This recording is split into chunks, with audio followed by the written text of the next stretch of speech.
Hi, my name is Rick Sanchez. I'm with a company called Tractor Tip Equipment, and what we have for sale here today is a Galion P300. Its serial number is B like boy, Z like zebra, 642. I'm going to leave that last digit blank. We're going to talk about the mechanics of this particular machine, the first clip, the operating specs in the second. We'll run it in the third. This is going to be a quick video because it's just pretty much a simple machine. Price on a new machine like this these days is I don't know, somewhere $110,000, $120,000.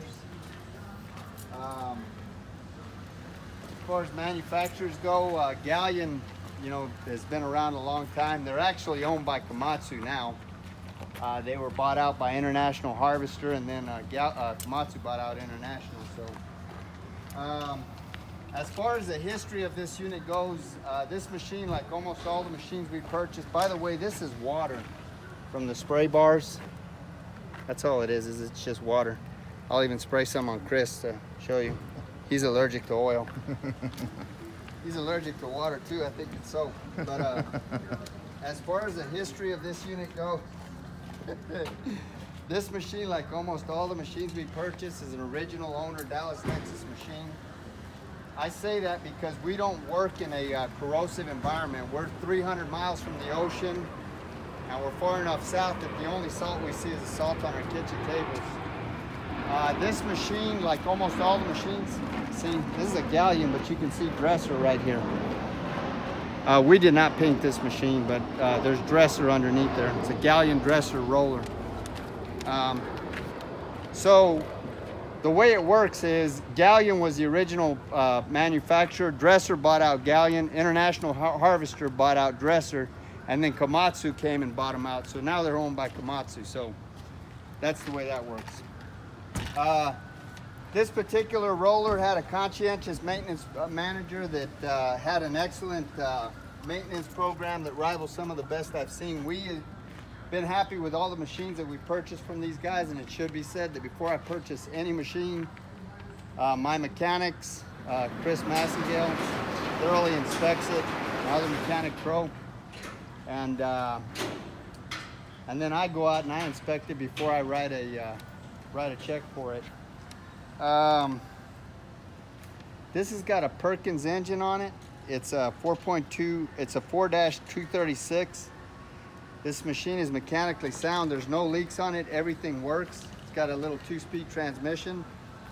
I have no idea what the top speed is. Probably 5 or 6 miles an hour. The tires are fair. It's a hydrostatic drive machine. Hydraulics are strong.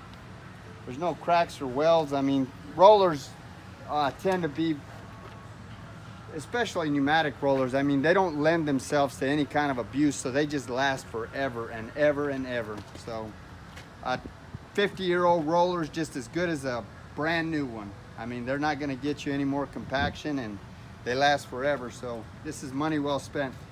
The width of this roller is 6 foot 2 inches. The length, transportation length, is 13 foot 2. The height is 6 foot 4. I think you said the right at steering wheel, between steering wheel and seat. That's 6 foot 4. What else, Chris? Nothing. Sound machine. Let's run it. Okay, we're gonna run it in the next clip. Okay, this is the inside of the cab. Here's your water pump here. I'm gonna turn that on. We got some of those lines the sprayers are clogged, so anyway, we're gonna run it anyway.